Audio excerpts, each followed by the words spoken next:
പ്രതിപക്ഷ ബഹളം, ഇരുസഭകളും പിരിഞ്ഞു. അദാനി വിഷയത്തിൽ JPC അന്വേഷണം ആവശ്യപ്പെട്ടുള്ള പ്രതിപക്ഷ ബഹളത്തിൽ ആദ്യ ദിനം തന്നെ ഇരുസഭകളും തടസ്സപ്പെട്ടു. പ്രതിപക്ഷ അംഗങ്ങളുടെ സീറ്റിൽ നിന്നും എഴുന്നേറ്റ് നിന്നുള്ള പ്രതിഷേധം ശക്തമായതോടെയാണ് ഇരുസഭകളും ബുധനാഴ്ച വരെ പിരിഞ്ഞത്. രാജ്യസഭയിൽ അദാനി വിഷയം സഭ നിർത്തിവെച്ച് ചർച്ച ചെയ്യണമെന്ന് മല്ലികാർജ്ജുൻ ഖാർഗെയുടെ ആവശ്യം ചെയർമാൻ തള്ളി.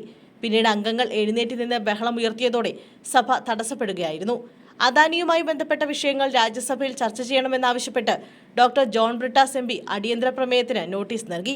ചട്ടം 267 പ്രകാരമാണ് നോട്ടീസ് നൽകിയത്. അദാനി ഗ്രൂപ്പിനെ ചുറ്റിപ്പറ്റിയുള്ള സമീപകാല സംഭവവികാസങ്ങൾ, സാമ്പത്തിക ക്രമക്കേട്, ഓഹരി കൃത്രിമം, അക്കൗണ്ടിംഗ് തട്ടിപ്പ്, കൽക്കരി വില വർദ്ധിപ്പിച്ചത്, കൈക്കൂലി തുടങ്ങിയ ഗുരുതര ആരോപണങ്ങൾ നോട്ടീസിൽ ജോൺ ബ്രിട്ടാസ് MP ചൂണ്ടിക്കാട്ടി. വഖഫ് ബില്ല് പരിഗണിക്കാൻ കൂടുതൽ സമയം ആവശ്യപ്പെട്ട് പ്രതിപക്ഷ അംഗങ്ങൾ സ്പീക്കർക്ക് കത്ത് നൽകി. വഖഫ് നിയമ ഭേദഗതി അടക്കമുള്ള 16 സുപ്രധാന ബില്ലുകൾ പരിഗണിക്കുന്ന പാർലമെന്റിന്റെ ശീതകാല സമ്മേളനത്തിന് പ്രതിപക്ഷ ബഹളത്തോടെയാണ് തുടക്കമായത്. മാത്രവുമല്ല, സമ്മേളനത്തിന് മുമ്പായി മാധ്യമങ്ങളെ കണ്ട പ്രധാനമന്ത്രി നരേന്ദ്രമോദി പ്രതിപക്ഷത്തിന് നേരെ ആഞ്ഞടിക്കുകയാണ് ഉണ്ടായത്.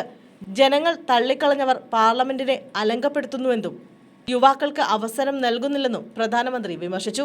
നാളെ നടക്കുന്ന ഭരണഘടനാ ദിന ആഘോഷ ചടങ്ങിലേക്ക് ലോക്സഭാ പ്രതിപക്ഷ നേതാവ് രാഹുൽ ഗാന്ധിയെ ക്ഷണിക്കണമെന്നാവശ്യപ്പെട്ട് ഇന്ത്യ സഖ്യം നേതാക്കൾ ലോക്സഭാ സ്പീക്കർ ഓം ബിർളയ്ക്ക് കത്ത് നൽകി.